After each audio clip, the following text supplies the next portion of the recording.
Hi, it's Scott. ROCKFILE back with another podcast review. Let's talk about the brand new 4K edition of the cult classic, The Beyond.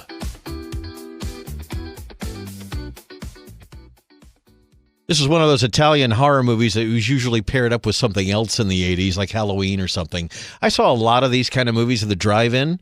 I was going to the drive-in with my friend and his parents, who took us to like our first concerts, like Kiss and stuff. And they would take us to these late shows where they would show 2, 3, 4 horror movies in a row at a drive-in theater, and you stayed as long as you could stay for one ticket price or whatever. We watched a couple of these, and I remember them being good, bad, indifferent. Some of them were really bad.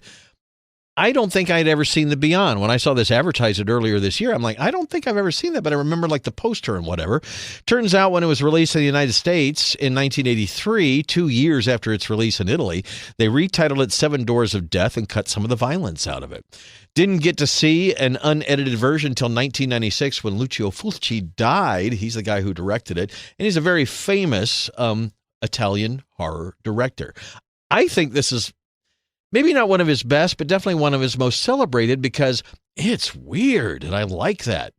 Catherine McCall stars in it, David Warbeck, Sarah Keller, a few other people I wasn't really familiar with. And I think I have seen this movie like when I was younger. I didn't remember anything about it other than like the setting. The basic plot of what there is, we get a little sepia tone intro. Some townspeople come out to this old house and they take a guy downstairs and basically kill him in horrible ways. Then it cuts to modern times with the credits and everything. And you have a woman who has inherited that hotel, and she's getting it fixed up, ready to open it. It's in New Orleans or somewhere down there in Louisiana. And the movie has great mood and tone. Like, it feels like an Italian horror movie, even though most of the people in it are English, American, and speaking English. The set that comes, and I'll get into everything that it comes with, but it comes with multiple soundtracks. I listened to the 5.1 English soundtrack and thought it was pretty darn good for a 1981 low-budget Italian horror film. There is the original Italian soundtrack in there, but a lot of people in the movie speak English, so not everything always matched up, but everybody was trying to speak English anyway. The entire movie plays like a dream. There is definitely a narrative. The woman is getting and cleaning up this hotel, and bad things happen to the people around the hotel until eventually we see what's going on. It features a book in the earlier sepia tone stuff that comes back around, the Book of Eban, I think is how it's pronounced. That's from Lovecraft's Cthulhu universe. So that was kind of put in here as a kind of a. There's also a symbol that shows up several times in the movie. That was on the eyeball prop that I got. When the movie was re-released in 1998, you could go to the theater and they would give you an eyeball that had that symbol, the book of the Eban symbol, whatever it means. And they reproduced those, 3,500 of them, for this limited edition Blu-ray release, 4K release that came from Grindhouse Releasing. And it's amazing. Probably going to be one of the top releases of the year. Glad I bought it, even though it may not be my favorite movie of all time.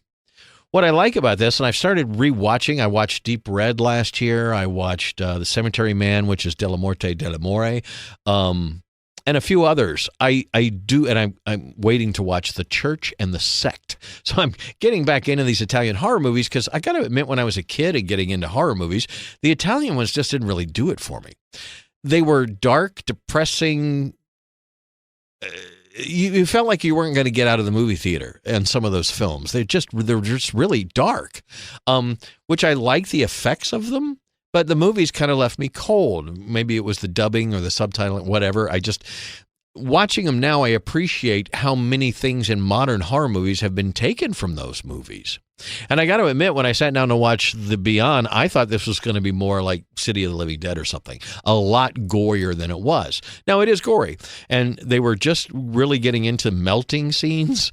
So there's a scene where lye is poured on somebody and they kind of disintegrate. There's a scene with a wall disintegrating, that's that melting kind of technology. And there is a scene where literally a character gets a face full of acid. The bottle is literally pouring on their face, slowly disintegrating the head. That's some pretty good special effects, even by today's standards. It looks really great. Some of the other things are people getting knifed, throats being torn. There's a scene with a dog that's not very realistic. Some of it is great, some of it's not. But low budget. I think it was about $400,000 at the time, back in 1980 when it was filmed. So not a lot of money. They achieved quite a bit. What brings the movie around. Like I said, it plays like a dream. Some things just happen, and you kind of have to take them, and it might make sense a little bit later on. It might not, but it kind of does. Everything kind of comes back around towards the end. And the end is one of those dark, wide open, left open to interpretation kind of endings that you got mostly in the 70s, where maybe it'd be a good ending, but the bad guy still died, or the good guy still died, or whatever. This is kind of one of those endings where the two main characters who survive the entire ordeal don't wind up surviving the whole ordeal. Maybe the whole thing was purgatory. Maybe the whole thing was them entering hell. You don't really know. And that's one of the things I liked about the film. It's short. It's under 90 minutes. The full uncut version was like 87, 88 minutes with credits. So it's not a really long movie. I like a little more story, but there was enough going on from scene to scene that kept me involved in the movie throughout. I was interested to see what is going to happen next. And I got to say, the ending, the last 5 minutes, totally worth watching the entire film, because it was just like, I didn't expect that to happen. And the way they do it is also very well done, very inspired for the time, considering the budget, the special effects, and the time it was made. Kind of impressed with the whole thing. Now, would this be a movie that I would spend this kind of money on, just the movie? No. If it was $60 to import just this movie, I don't know that it'd be worth it for me. This is a $20 to $30 4K for me. I mean, it does look great. It looks fantastic, actually, for what it is. There are some grainy scenes, but they're filmed very well. Some of the brightly lit scenes are, like, incredibly clear. The sepia-toned opening looks fantastic in 4K with HDR. This new scan is a 4K scan of the original film. They have released multiple copies of the film in this box set with multiple soundtracks and so many extras. Now, it's the non-limited edition that's coming out later this summer is up for over $80.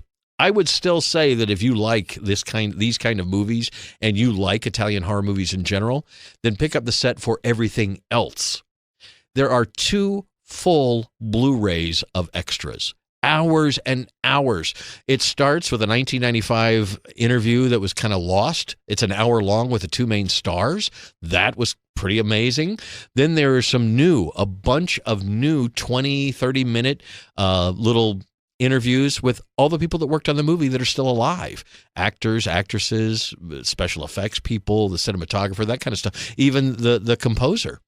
It has a soundtrack that's a newly composed soundtrack, kind of reimagining by the original composer. I didn't really listen to it, but you also get that on CD if that's something you're into. I understand that their original special edition on Blu-ray came with the original soundtrack on CD. So you might want to go look for that. This movie goes out of print quite often. Over the years, in the beginning was listed as a video nasty, so it was one of those movies that just wasn't really available on home video. And a Blu-ray edition would come out, or a DVD edition, and then it would instantly go out of print because everybody would, the Beyond, I don't find it as infamous as some of the other Italian horror movies. It wasn't that gory. I mean, it was, but when I was in high school, college, I saw, City of the Living Dead or whatever, that people were ripped open. That had a lot of body parts and gore and entrails and things like that. This wasn't so much that. It had like 3 melting scenes, but other than that, it was your typical horror movie. But the dreaminess of it and the plethora of extras. 2 full Blu-rays of extras. So you get the movie in 4K with, there's like an hour documentary essay kind of thing about the movie. That's on the 4K. Then you get the Blu-ray with the documentary and stuff and the movie. Then you get a Blu-ray of newer extras. You get a Blu-ray of all the old extras. Everything from posters to screen, some of the drawings and stuff that they worked on. There's a book in it. There's a 100-page book about Fulci and his career and how they made the movie and how they got it off the ground. There is a DVD of the American cut of the film, which is the edit, and it has some extras on that as well, and I haven't watched that yet. And then there's the CD of the reimagined soundtrack. So this is a 6-disc set, and if you pre-ordered it was like $66 and 66 cents, and you also, the first 3,500 got the eyeball. Got that. It comes in a box, and if you're a collector, this hard, rigid box is bigger than like the Arrow boxes and the Second Sight boxes. It's a little wider. When you take it out, you get the paperback book. It's definitely a nice printed copy of this 100-page book, but then you get what feels like a hardback book. And the pages are what the Blu-rays and the 4Ks are in.